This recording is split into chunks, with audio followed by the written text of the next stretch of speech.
Lilian Ng'ang'a does mind her business. Honestly, if it wasn't for the whole Alfred Mutua scandal and her getting with Giuliani later on and that being a controversy, we would not know anything about her other than the fact that she was Mama County. Like she was Machakos County, First Lady of Machakos County. She's very low-key, she keeps to herself, she minds her business.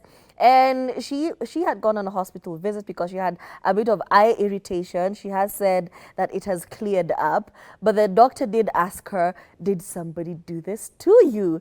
And she had to laugh it off and say, no, no, no, I actually came in for this.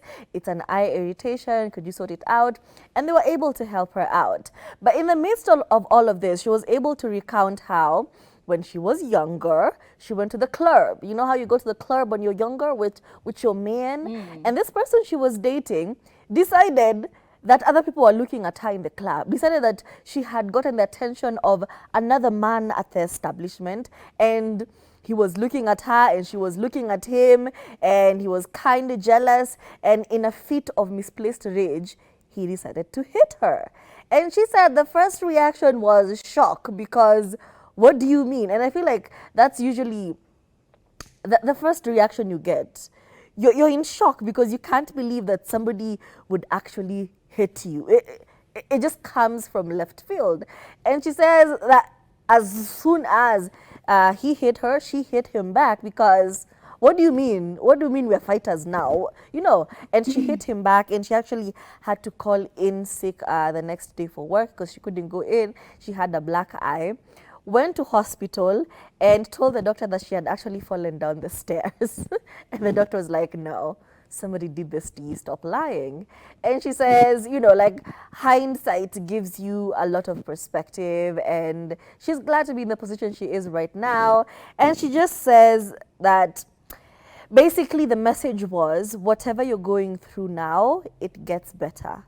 You're able to look back at the things that were major and the things that seemed like they were life-ending events in your life and look back and like, oh, I actually overcame. Like, it does get better. It will pass. Anything you're going through right now, when you're going through the problem, when you're in the thick of it, it usually feels like it's do or die. Like, there's no way I can get out of this situation. But when you're looking back like 3-4 months again, you're like, it wasn't such a big deal. Like, did we not make it? So yeah, that's the gist of it.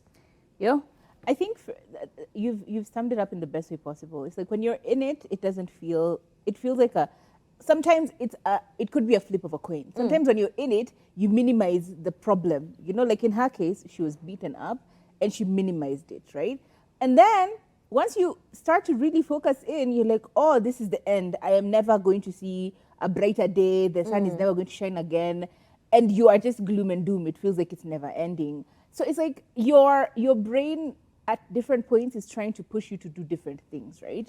And it is so unfortunate that a lot of women do underplay and downplay how much they're being hurt. Why is it a common phrase for women to say, no, I walked into a doorknob? Oh, no, I walked into a cupboard door. Like, how is it easier for you to say you were hurt by something else than just truly admit that my partner is being abusive, he's beaten me up, and I just don't know how to get out. You know what I mean? Either way, we're happy for her. She managed to get out of that horrible relationship with whoever it is. And unfortunately, they'll do it the first time, as Dura said. The first time you're like, you're in shock. Way. You're like, he hit me? You know, it's like, ain't no way he hit me. Like, the disconnect is huge. You're like, And then the second time is now you're like, hang on.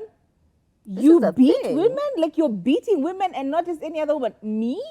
It's now, you're now truly in a confused state, almost denial, but like, it can't be, it could never be me. And that's why the first time you leave, yes, the first time you sever, because it's usually like even a push of boundary. Threat, you know, even a threat of violence. They're saying how it'll go. They're testing you. It's like, it's grooming. I'm grooming you into, it happens. It's basically conditioning.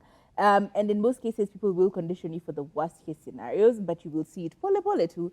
They will slightly condition you by refusing to give you money for something as essential as maybe you need to go to hospital and they're like, I'm missing a pesa saizi. What do you mean? I want a pesa kunipeleka hospitali. What do you mean you're denying me healthcare, you know? But ultimately, if you start seeing the signs, chukua miguu yako, Vamos. kimbia. And it's okay if it takes you 7 tries, because research has shown that it takes 7 tries to leave an abusive relationship. Some people get out on the first one, some people don't leave until the 7th, others succumb to the injuries. Either way, just know you're not alone. Simply because you've gone 2, 3, 4, the 7th time, don't worry, you will leave, and you will leave completely. Either way, power to you, Lillian, for giving us this story. It's a very traumatizing story whenever people talk about things that happen like this, because it reignites that trauma. It's a trigger.